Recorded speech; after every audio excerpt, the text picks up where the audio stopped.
sou a Fê, do curso Pontuar, e a nossa aula de hoje é sobre a estrutura da redação do Enem. Vamos lá? Então, para a gente começar, a gente tem que lembrar que um texto dissertativo argumentativo tem 3 partes, sendo a introdução, o desenvolvimento e a conclusão. Na aula de hoje, a gente vai ver quais elementos que são essenciais, que tem que estar dentro de cada uma dessas partes do texto. E a gente vai pegar uma redação nota 1000 e analisar para ver se ela tem de fato todos esses elementos. Bora começar? Na estrutura da redação, então, a gente falou que tem introdução, desenvolvimento e conclusão. Então, introdução, a gente vai gastar mais ou menos nela umas 5 linhas, que vai dar, em média, de 3 a 4 períodos. Tá? Lembrando que o período começa da letra maiúscula, vai até o ponto final, tem que ter verbo e tem que fazer sentido. No período 1, o que a gente analisou é que a maioria das redações nota 1000 dos últimos 2, 3 anos, elas começam com um repertório. Seja um repertório filosófico, pode ser histórico, pode ser cultural, fica a critério de vocês. A gente vai ter uma aula de repertórios depois. No período 2, o que a gente nota é que o aluno ele faz essa relação entre o repertório que ele colocou e o recorte temático. Né? Então, o tema, lembrando que ano passado o tema foi a democratização de acesso ao cinema no Brasil. Dentro dessa temática, o aluno tem algumas palavrinhas-chave, né, que ele tem que apresentar no texto dele para ele não ter fuga parcial do tema. Ele tem que colocar a questão da democratização, do acesso ao cinema e tem que lembrar de falar de Brasil.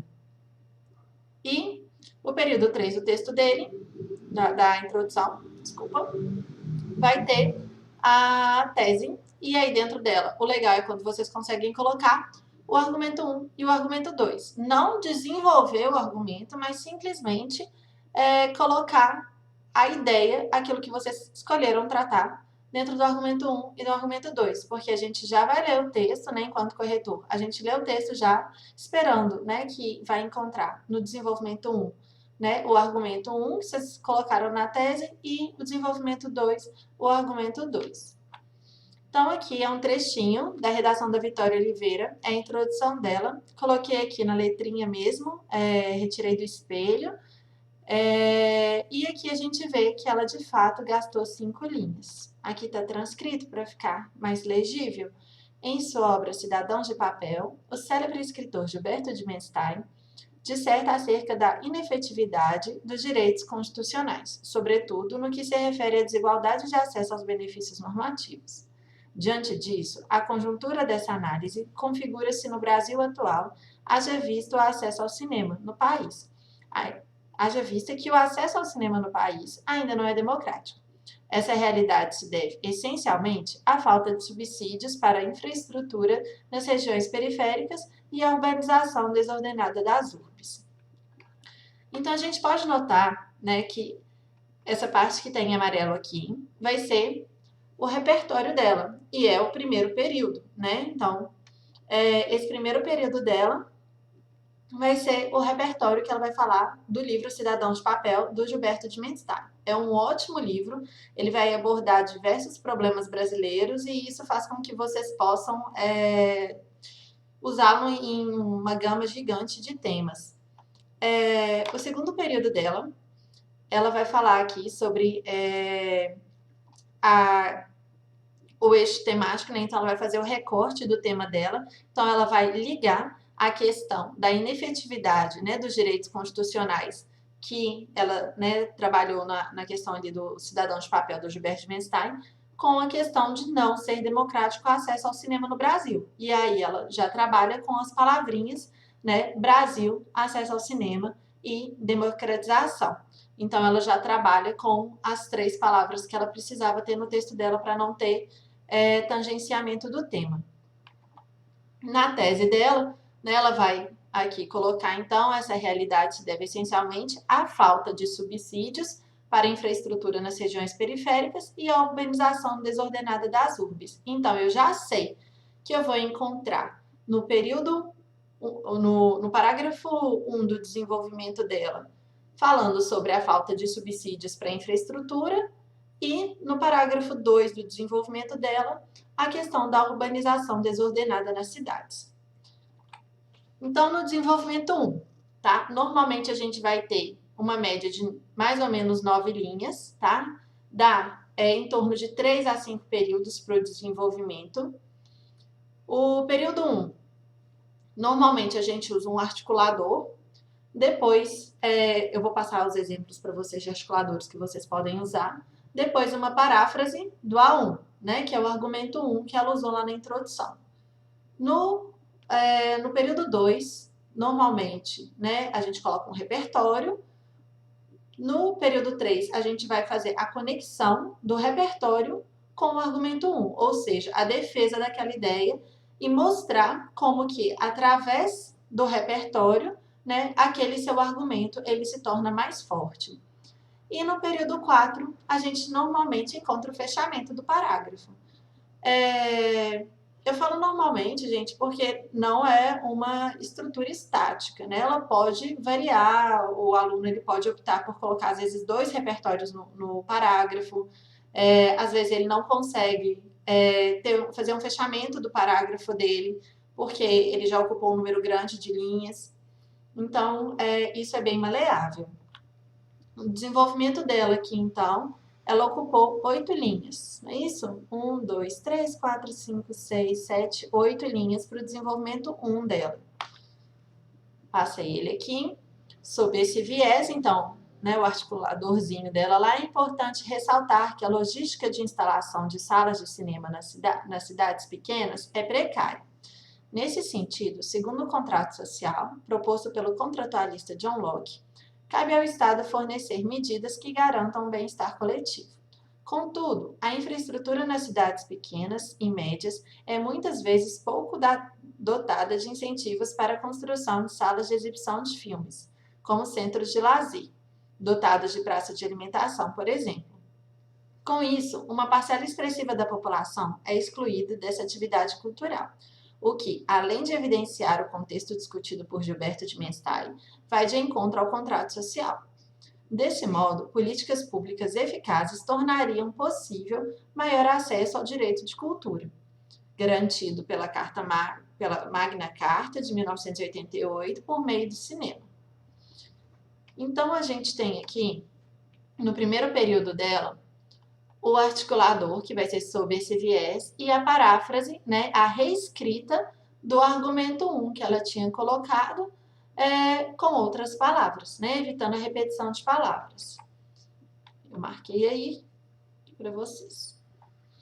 No período 2, ela vai apresentar o repertório sociocultural. Então, ela colocou o contrato social, né, com a questão do John Locke, ligado ao Estado oferecer o bem-estar coletivo, né, a obrigatoriedade do Estado em oferecer esse bem-estar coletivo. Só que, né, não é isso que acontece porque não tem instalação, né, logística nas cidades pequenas para a implementação de cinema. Então, isso ela vai trabalhar aqui, né, na defesa, ligando, então, a questão, né, dessa falta de infraestrutura, né, com a relação do contrato social. E aí ela ainda retoma o Gilberto de Menstein, que ela usou na introdução dela. No final, ela vai colocar aqui o fechamento do texto dela, já fazendo uma mini proposta. Desse modo, políticas públicas eficazes tornariam possível maior acesso ao direito de cultura. Né? Então, ela já faz aqui uma mini proposta fechando a ideia, né, do parágrafo dela. O desenvolvimento 1 aqui eu coloquei para vocês, então, alguns articuladores que vocês podem usar. Então, sob esse viés, nesse aspecto de início, a princípio, inicialmente, tá? São só alguns que vocês podem usar para iniciar aí o primeiro parágrafo do desenvolvimento de vocês. No desenvolvimento 2, a gente vai ter basicamente a mesma estrutura, né? Só que ao invés de fazer a paráfrase do argumento 1, eu vou fazer a paráfrase do argumento 2. Vou ter mais ou menos 9 linhas também. Então, ela aqui teve 1, 2, 3, 4, 5, 6, 7, 8 linhas, igual no parágrafo anterior dela do desenvolvimento. Temos aqui, então, além disso, o crescimento urbano desordenado gerou a concentração de cinemas em determinadas áreas da cidade, o que excluiu principalmente os locais pouco evidenciados pelo mercado imobiliário. Nessa linha de raciocínio, o geógrafo Milton Santos atribuiu ao inchaço urbano desenfreado o surgimento de processos como a gentrificação, a qual expulsa a parcela de indivíduos de baixa renda da sua moradia.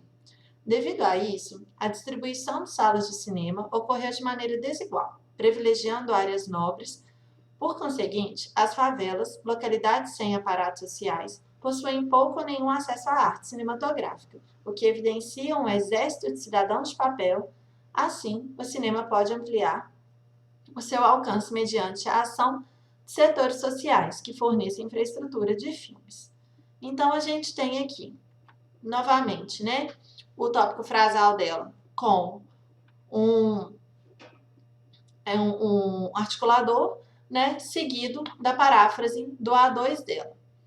Depois, ela tem a conexão, ela vai ter o repertório dela, que vai ser a questão da gentrificação, do processo de gentrificação, né, e ela coloca aí o Milton Santos, né, como o legitimador desse repertório.